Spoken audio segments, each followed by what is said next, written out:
एक 22 वर्षीय तरुण मुलगी डॉक्टरांच्या क्लिनिकमध्ये उपचारासाठी जाते. डॉक्टर तिला आपल्या खाजगी खोलीत घेऊन जातात. तिथे तिला बेडवर बसवून ते तिला एक इंजेक्शन देतात, ज्यामुळे ती बेशुद्ध होते.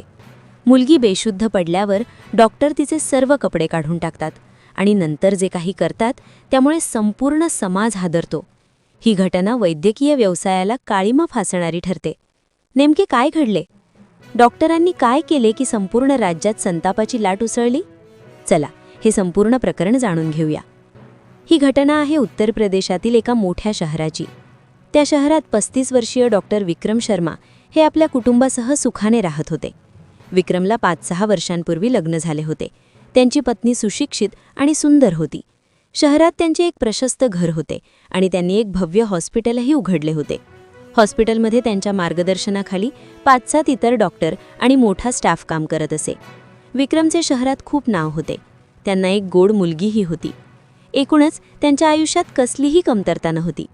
त्याच शहराजवळील एका गावात 22 वर्षीय नेहा पटेल नावाची तरुणी राहत होती.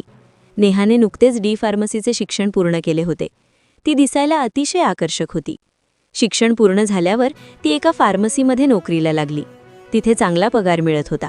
नेहाला कामाच्या निमित्ताने विक्रमच्या हॉस्पिटलमध्ये वारंवार रिपोर्ट्स आणण्यासाठी पाठवले जायचे. हप्त्यातून 2-3 वेळा तिला तिथे जावे लागे. पहिल्यांदा जेव्हा नेहा विक्रमांना भेटली तेव्हा ती त्यांच्या व्यक्तिमत्वाने प्रभावित झाली. विक्रम अद्याप तरुण आणि देखणे दिसत होते. लग्न झाल्याचे वाटतच नव्हते. दुसरीकडे विक्रमही नेहाच्या सौंदर्याने भुरळ घातली. दोघांना एकमेकांची पहिलीच भेट आवडली. विक्रमला समजले की ही मुलगी कामानिमित्त वारंवार येणार, म्हणून त्यांनी सुरुवातीला फक्त ओळख वाढवली.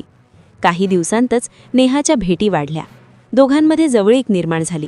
हळूहळू प्रेमसंबंध जुळले. विक्रमच्या मनात नेहाबद्दल वासना जागी झाली. तो तिला खोटे सांगू लागला की त्याचे लग्न झालेले नाही. नेहा त्याच्या बोलण्यावर विश्वास ठेवू लागली. तिला वाटू लागले की विक्रम तिच्याशी लग्न करणार. तीही त्याच्यावर प्रेम करू लागली. विक्रम नेहाला आपल्या जाळ्यात अडकवत गेला. तो म्हणाला, लग्नानंतर मी तुला कुठेही जाऊ देणार नाही. तुला काम करण्याची गरजच पडणार नाही. हे संबंध जानेवारी 2025 मध्ये सुरू झाले. नेहाला आता खात्री पटली की विक्रम तिच्याशी लग्न करणार. ती त्याच्या प्रत्येक बोलण्याला मान देऊ लागली. विक्रम जिथे घेऊन जायचा तिथे ती जात असे. दोघे अनेकदा एकांतात शारीरिक संबंध प्रस्थापित करत असत.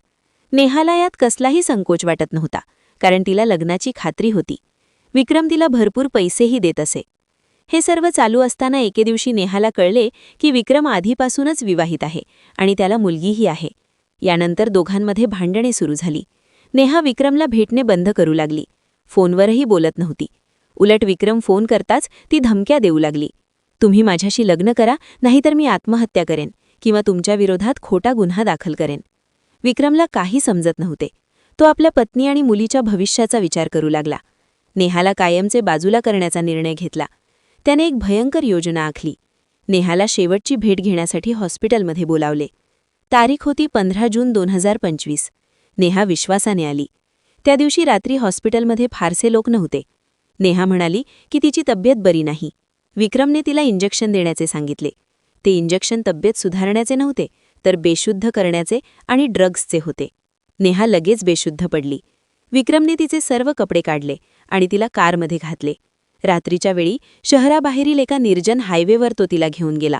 आजूबाजूला काळोख आणि शांतता होती. कोणतीही वाहने नव्हती. विक्रमने नेहाला निर्वस्त्र अवस्थेत हायवेवर फेकून दिले. त्याचा प्लॅन होता की तिच्यावरून गाड्या जाऊन ती मृत्यू पावेल आणि ते अपघात वाटेल. ड्रग्सच्या इंजेक्शनमुळे आत्महत्या किंवा ओव्हरडोसचे भासेल. त्याला वाटले की यामुळे त्याच्यावर कसलाही संशय येणार नाही. पण नियतीला काही वेगळेच मान्य होते. नेहा जिवंत होती. एका ट्रक ड्रायव्हरची नजर तिच्यावर पडली. तो चांगला माणूस होता. त्याने तात्काळ तिला जवळच्या रुग्णालयात दाखल केले. दुसऱ्या दिवशी नेहाला शुद्ध आली. तिने घडलेला सर्व प्रकार पोलिसांना आणि डॉक्टरांना सांगितला. पोलिसांनी तपास सुरू केला. विक्रमला अटक करण्यात आली. त्याचे हॉस्पिटल कायमचे बंद करण्यात आले. वैद्यकीय परवाना रद्द झाला. नेहाने विक्रम विरोधात बलात्कार, अत्याचार आणि खुनाच्या प्रयत्नाचा गुन्हा दाखल केला. अशा प्रकारे एका डॉक्टरने अनैतिक संबंध ठेवले आणि नंतर स्वार्थासाठी त्या मुलीचे आयुष्य उद्ध्वस्त करण्याचा प्रयत्न केला. यामुळे त्याचे स्वतःचे आयुष्य, पत्नीचे आणि मुलीचे भविष्यही बर्बाद झाले. ही घटना समाजाला धक्का देणारी आहे. यातून शिकायचे आहे की विश्वासघात आणि वासना कधीही चांगले फळ देत नाहीत.